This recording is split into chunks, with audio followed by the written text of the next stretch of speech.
ओम शांति। आज हम सुखदेव और जनक राजा की कथा सुनेंगे।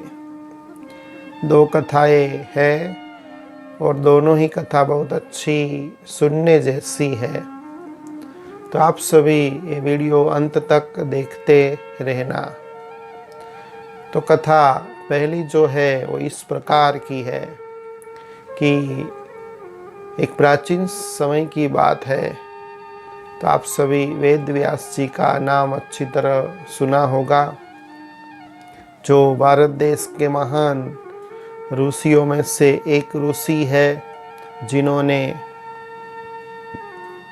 भगवत गीता सर्वशास्त्रमणि शिरोमणि जो गाई जाती है उनकी रचना की। ये जो वेद व्यास थे उनके अंदर बहुत ही दिव्य शक्ति थी। तो एक बार उन्होंने दिव्य शक्ति से अपनी जो पत्नी वो गर्भवती हुई थी, तो उनके गर्भ के अंदर अपनी दिव्य शक्ति से एक संत की आत्मा को उन्होंने प्रवेश कराया। अभी उनकी पत्नी के गर्भ के अंदर वो जो बालक था धीरे धीरे बड़ा होता जा रहा था। तो उस समय वेद व्यास ने, क्योंकि वो शास्त्रों के गुह्य रहस्य को अच्छी तरह जानते थे, तो वो शास्त्रों के गुह्य रहस्य को बालक को सिखाने के लिए अपनी माता के द्वारा उन्होंने एक गुह्य रहस्य उनको समझाने के लिए, प्रदान करने के लिए एक कार्य उन्होंने प्रारंभ किया।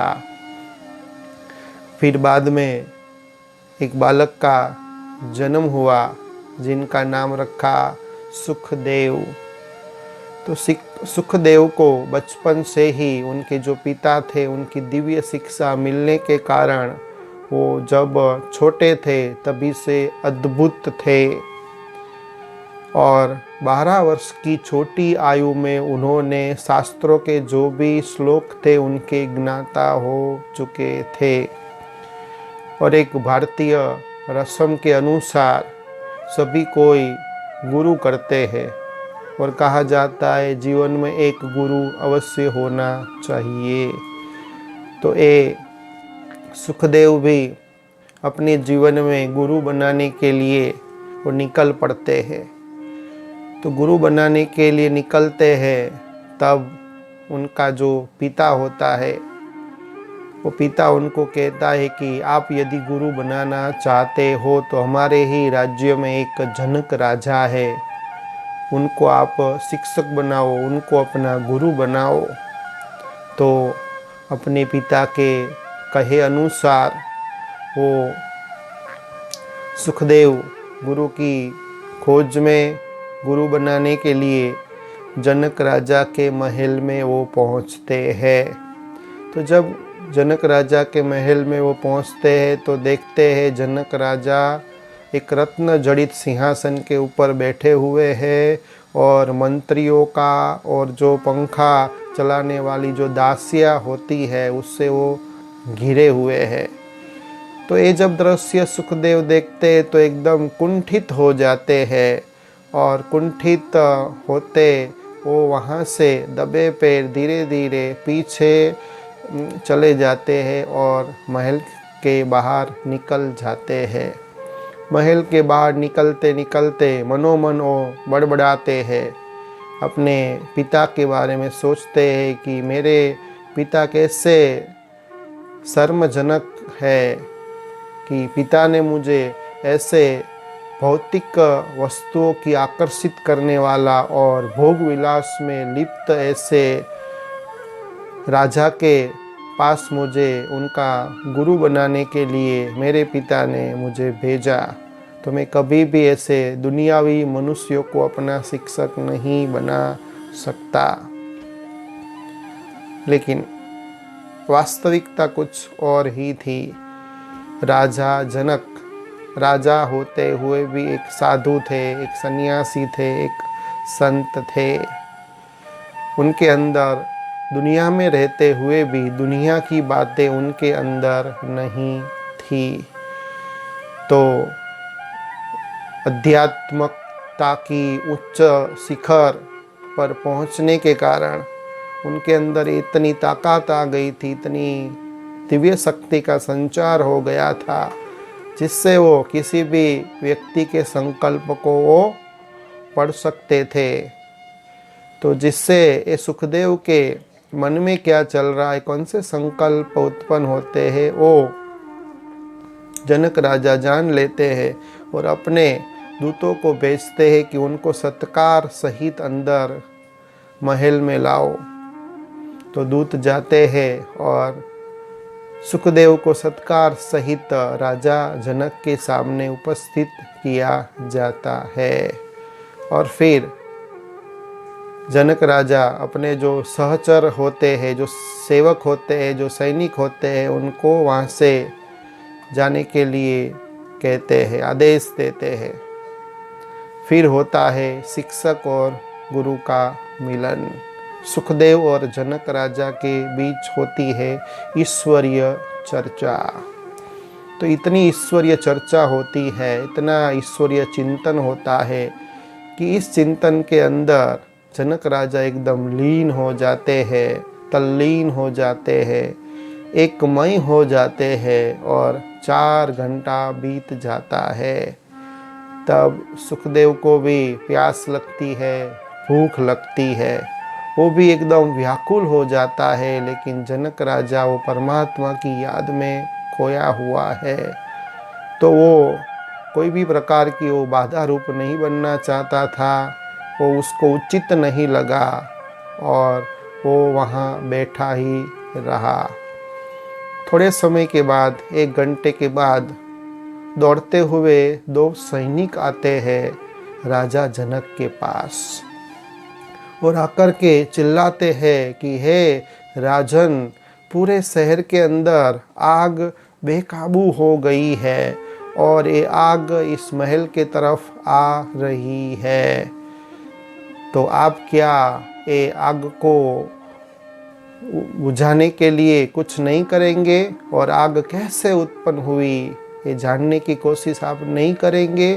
तब राजा जनक उनको कहते हैं कि मैं सुखदेव के साथ ज्ञान का चिंतन कर रहा हूँ, ईश्वरीय चिंतन कर रहा हूँ, मेरा इस बात से कोई ताल्लुक नहीं है, मुझे अभी समय नहीं है। तो इतना कहते हुए वो सैनिक वहाँ से चले जाते हैं।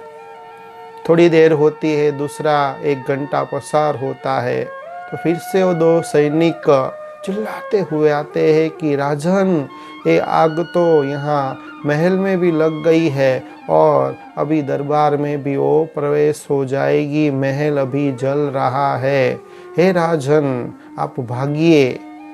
तब जनक राजा कहते हैं कि आप चिंता मत करो, आप मुझे परेशान नहीं करो, मैं अपने मित्र के साथ ज्ञान अमृत का पान कर रहा हूँ। तो ऐसे सैनिक फिर से चले जाते हैं।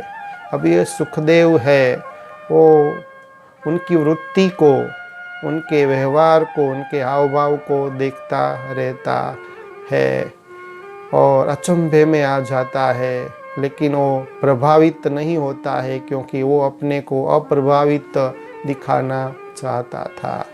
थोड़ी देर के बाद तुरंत फिर से वो 2 सैनिक दौड़ते हुए, आग में झुलसते हुए राजन के पास आते और कहते हैं कि राजन जल्दी करो, ये आग यहाँ सिंहासन के तरफ आ रही है और आप दोनों जल कर के आग में भस्म हो जाएंगे, तो भागो जल्दी। तब जनक राजा कहते हैं कि मुझे कोई भागने की ज़रूरत नहीं है, मैं तो परमात्मा की, भगवान की गोदी में सुरक्षित हूँ, अभी शांति और आनंद का अनुभव कर रहा हूँ और ये जो विनाशी जो लौ है, विनाशी जो आग है, मुझे कुछ नहीं कर सकेगी, मुझे उसका डर नहीं है, आप यहाँ से चले जाओ। तो फिर से वो 2 सैनिक वहाँ से चले जाते हैं। तो आग इतनी निकट आ जाती है तो सुखदेव भी हिचकिचाता है और थोड़ा भागने लगता है। तब राजन उनका हाथ पकड़ लेते हैं, तो वो थोड़ा स्थिर हो जाता है और फिर वो वहाँ बैठ जाता है। लेकिन देखता है कि ये आग तो उसके जो शास्त्र की पुस्तक की जो गठरी थी उसको भी ये आग जलाने लगी। तो वो एकदम चौकन्ना हो जाता है और फिर से खड़ा होकर उसको बुझाने की कोशिश करता है। तब ये जो जनक राजा थे वो हल्के हाथ से उस आग को बुझा देते हैं और फिर सुखदेव को कहते हैं कि हे बालक, हे सुखदेव, तू अपने आप को देख कि परमात्मा की याद को छोड़कर और तू अभी दूसरे का सहारा बन सकता है, दूसरों को तू मदद कर सकता है, दूसरों को तू बचा सकता है। तो स्वयं को तू देख, तू अभी परमात्मा की याद को छोड़ करके अभी अपने जो अमूल्य पुस्तक है उसको बचाने में लगा है। तेरा मन अभी ये शास्त्रों में है, ये पुस्तकों में है। और इतनी आग महल में होते हुए भी मैंने इस महल की आग को देखा भी नहीं, और इसीलिए मैं निर्मोही हूँ। और इसीलिए तू मुझे समझता था कि मैं भोग विलास में लिप्त हूँ, लेकिन ऐसा नहीं है। मैं यहाँ रहता हूँ, फिर भी ये सारी चीज़ों से मैं लिप्त हूँ, न्यारा हूँ। तो ये कथा यहाँ पूर्ण होती है और एक कथा का एक आध्यात्मिक रहस्य छुपा है, सकारात्मक बातें छुपी हुई है, जो हम एक दूसरी भी कथा है वो सुनने के बाद उसका आध्यात्मिक रहस्य सुनेंगे। अभी दूसरी कथा। तो जैसे सुखदेव को भी लगता था कि आश्चर्य होता था, वो भी अनुभव करना चाहता था कि ये जनक राजा है, इतना राजमहल है, इतना ठाठ बाट है, इतना उनके पास दास दासियाँ है, सब कुछ है, इतनी संपत्ति है, संपदा है, फिर भी ये नष्टमोहा भी है, जरा भी उनको प्रति वैभव की जरा भी नहीं है, वो नहीं होते हैं। वो देह में रहते भी विदेही क्यों है, ये भी सुखदेव जानना चाहते थे। तो उस समय उनकी परीक्षा लेने के लिए और सुखदेव जनक राजा को अपना गुरु बनाना चाहते थे और वो सीखना चाहते थे कि मुझे भी आप ये सब कुछ करते हुए भी कैसे विदेही रहा जा सकता है, कैसे अटैचमेंट हमारे अंदर ना हो, हम गृहस्थ में रहे, हम संसार में रहे, लेकिन संसार की बातें हमारे अंदर ना रहे, ऐसे लिप्त हम कैसे रह सकते हैं, ये हमको सिखाओ। तब उनकी परीक्षा लेने के लिए, उनको सिखाने के लिए, उनको महसूस कराने के लिए जनक राजा एक प्याले जैसा दिया दीपक सुखदेव को देते हैं और उनके अंदर वो तेल डालते हैं और पूरा भर देते हैं और फिर दीपक को जलाते हैं। और जलाने के बाद उनको कहते हैं कि ये दीपक आप ले जाओ और सारा ही जो राजमहल है उनकी जो जो छोटी मोटी जो भी चीज़ है उसका निरीक्षण करो, उसको अच्छी तरह देखो, विवरण करो और ध्यानपूर्वक देखने के बाद यहाँ आप लेकर आओ। लेकिन एक शर्त खास याद रखना कि ये जो तेल है वो नीचे नहीं गिरना चाहिए। तो खास से ध्यान देना है और जो महल की चीज़ है उसका व्याख्यान वर्णन आकर तुझे करना है। तो उस समय तो सुखदेव को तो बहुत सहज लगा, वो तुरंत ही दिया लेकर के अटेंशन उसका सारा ही दिए की लौ के ऊपर होता है और तेल के ऊपर होता है कि जरा भी तेल नीचे गिर न जाए। और सैनिक लोग भी उनके साथ साथ चलते थे और वो भी तेल वो दिए के अंदर डालते रहते थे। तो थोड़े ही समय में 1 घंटा हुआ और वो एक भी बूंद उसकी नीचे गिरती नहीं है और वो वहाँ जनक राजा के पास आ जाता है। अपने जीत की खुशी में ये सारा उन्होंने सिद्धि प्राप्त की, इसलिए वो एकदम खुश हो जाता है। तब जो जनक राजा है उसको कहते हैं कि क्या तूने सारा महल अच्छी तरह देखा, कौन सी चीज़ें हैं, कहाँ रखी हुई है, उसका वर्णन करो। तब वो सुखदेव कहते हैं कि मैंने तो एक उपलब्धि के लिए ही इतना मैं खुश हो गया हूँ कि एक भी बूंद मैंने गिरने नहीं दी है, लेकिन ये महल को तो मैंने देखा ही नहीं, कौन सी चीज़ कहाँ है वो तो मुझे पता ही नहीं। मेरा पूरा ध्यान ये तेल के ऊपर था, दिए की लो के ऊपर था, इसीलिए मैं ये देख नहीं सका। तब जनक राजा एकदम निराश हो जाते हैं और कहते हैं कि तूने पूरी परीक्षा पास नहीं की है, तो पुनः ये दीपक को लेकर के फिर से ये ध्यान रखना कि तुझे महल भी देखना है, सारी चीज़ों का वर्णन भी करना है और एक बूंद भी नीचे न गिरे ये भी ध्यान रखना है। तो फिर से सुखदेव जाता है दिए को लेकर के, लेकिन अभी वो बहुत समय के बाद एकदम एकाग्रता पूर्वक वो दिए को भी देखता है और हर महल की चीज़ को भी देखता है। और फिर 10 घंटे के बाद वो वापिस आता है, एकदम खुश हो जाता है और शांत चित्त होकर के सारी ही बातें, जो भी महल में जो भी छोटी मोटी चीज़ है, सारे महल का वो व्याख्यान करता है, वर्णन करता है। और जरा भी जब वो बात कर रहा होता है तो जरा भी उत्तेजित नहीं होता है, शांतिपूर्ण हर बात वो करता है, जनक राजा के प्रश्नों का उत्तर देता है। तब जनक राजा उनको कहते हैं कि जैसे तेरा ध्यान पहले पूरा ही दिए की लो के ऊपर था, तेल के ऊपर था, तो ऐसे ही मैं राज घराने में रहता हूँ, राजमहल में रहता हूँ, ये वैभव के बीच में रहता हूँ, ये सब भोग विलास सब कुछ है, फिर भी जो मेरा मन है वो हमेशा परमात्मा का स्वरूप देखता रहता है और आत्मिक स्वरूप में मैं हमेशा रहता हूँ।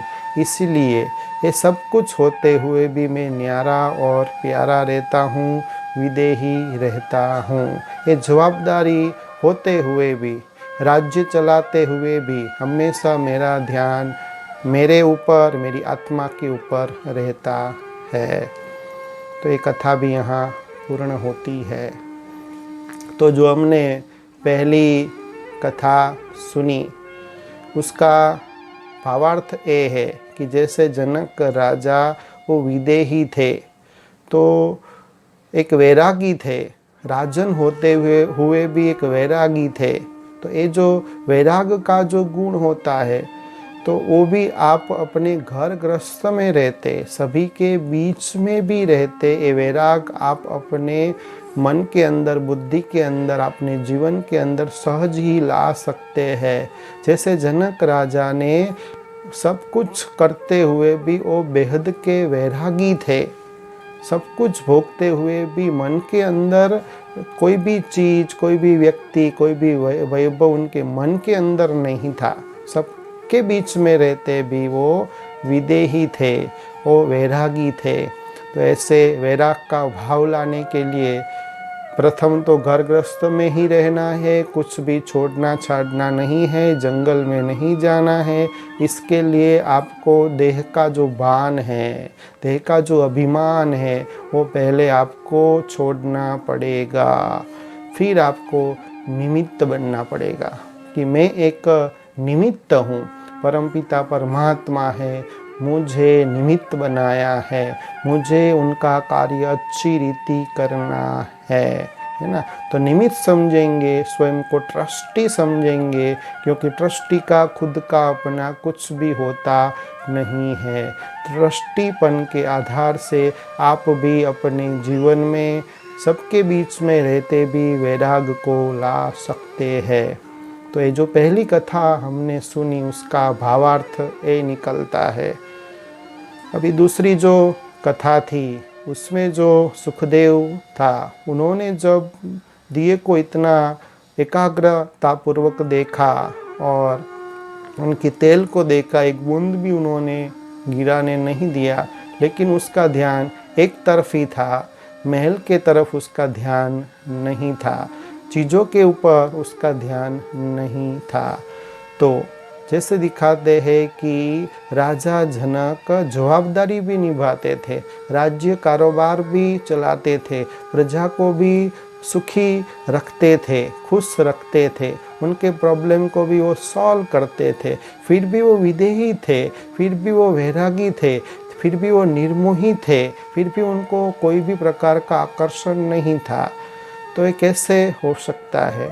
तो क्योंकि उन्होंने अपने जीवन के अंदर सर्वोच्च स्थान प्रभु को दिया था, परमात्मा को दिया था। जब भी वो कुछ भी कार्य करते थे, अपने आप को देखते थे, आत्मिक स्मृति में स्थित हो जाते थे और परमात्मा की याद में तल्लीन हो जाते थे, लीन हो जाते थे। इसलिए ये जवाबदारी संभालते हुए भी, राज्य कारोबार भी संभालते हुए भी वो नष्टमोह रहे, विदेही रहे और उनका हर कार्य सुचारू रूप से चलता था, क्योंकि वो तो एक निमित्त मात्र समझकर करते थे।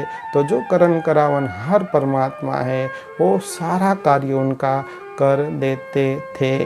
तो दोनों कथा से हमको ये सीखने को मिलता है, ये सकारात्मक बात छिपी हुई है कि हमारी जितनी भी जवाबदारी है, वो जवाबदारी भगवान को सौंप देनी है, पूरा हल्के हो जाना है, निश्चिंत हो जाना है और भगवान के ऊपर पूरा फेथ होना चाहिए, निष्ठा होनी चाहिए, विश्वास होना चाहिए। और ये आस्था के बल से ही आप जब सारा ही अपना कारोबार है, अपनी जवाबदारी है, उनको दे देते हैं, निश्चिंत होकर के हर कर्म करते हैं, जवाबदारी पूर्वक करते हैं और परमात्मा की याद के द्वारा करते हैं और आत्मिक स्वरूप से खुद को भी अनुभव करते हैं और दूसरों को भी आत्मिक स्वरूप से देखते हैं, देह को नहीं देखते हैं, वैभव के ऊपर आकर्षित नहीं होते हैं, तभी आप अपने जीवन के अंदर भी सबके बीच में रहते सबका प्यार प्राप्त भी कर सकते हैं, सभी से न्यारे भी रह सकते हैं और एक परमात्मा के प्यारे भी बन सकते हैं। अच्छा, ओम शांति।